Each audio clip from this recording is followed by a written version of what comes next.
Now, because we are not always like our parents, we have to start all kids off as equals. Now, public schools today start at about age 5 or 6, and in fact they started at about age 6 among the Greeks. Do all 6-year-olds or 5-year-olds start school as equals?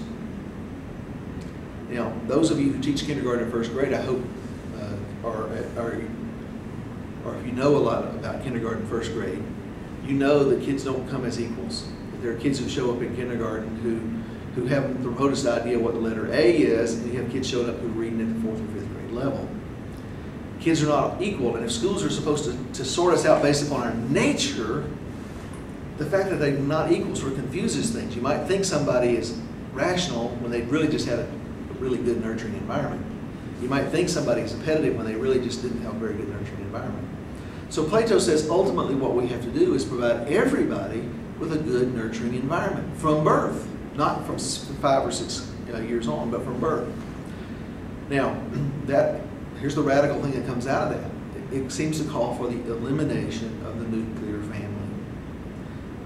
Now, think about that. Now, that's a shocking thing to say, but the nuclear family is based on the idea that anybody who is capable of reproducing is fit to nurture a child.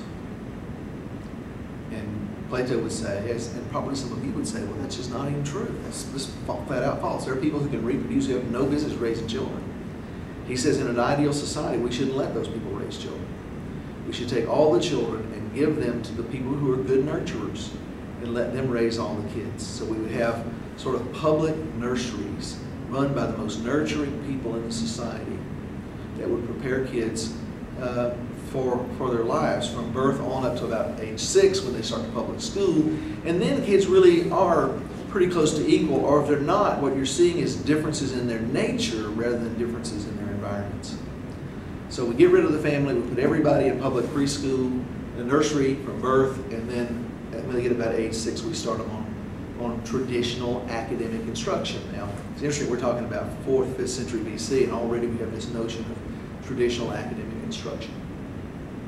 And so the kids study basic, reading, writing, arithmetic kind of stuff, a little bit of religion, social studies, all that kind of stuff, until they're about age 18.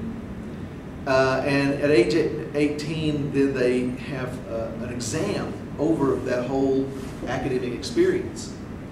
And if they fail it, what that tells you is they are destined to be workers, that they are appetitive people who should be workers.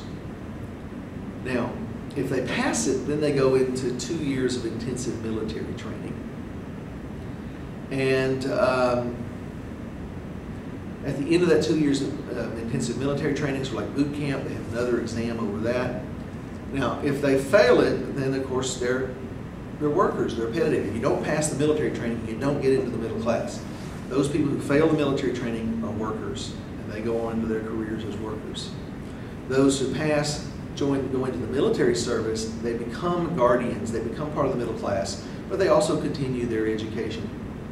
And they'll continue their education for another 5 years, and they'll have a test. If they fail it, then they become full-time soldiers. If they pass it, they go to school for 5 more years. And this, by the way, continues for 5-year blocks until the person is far into adulthood. I'm trying to remember the exact. I think it's when they're 45, if they're still in school. Then they have a final exam over everything, and if they pass it, then they become an apprentice to one of the rulers. Now the rulers, by the way, he calls philosopher kings, because they combine intellectual wisdom with political power. They are both wise and powerful philosopher kings. And so then they're apprentices for a philosopher king for 5 years, and then they have their real final exam. If they fail it, then they go back to full-time military service. If they pass it, they become philosopher kings, and they rule.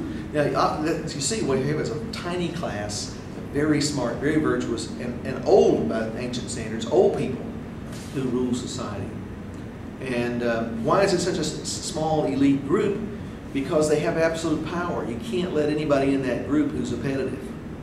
You've got to make sure that these people really have broken the chains and worked their way out of the cave and found the truth before you let them lead, or before you let them vote. Now, what's to to keep them from abusing their power? Well, you will recall that Plato, when he talks about values, says that knowledge equals virtue. That if you know the truth, you will be virtuous. These people have devoted their lives to finding truth, and they have sacrificed all material possessions in order to find the truth. And so he believes that by the time they get there, they will be virtuous people who can be trusted to rule.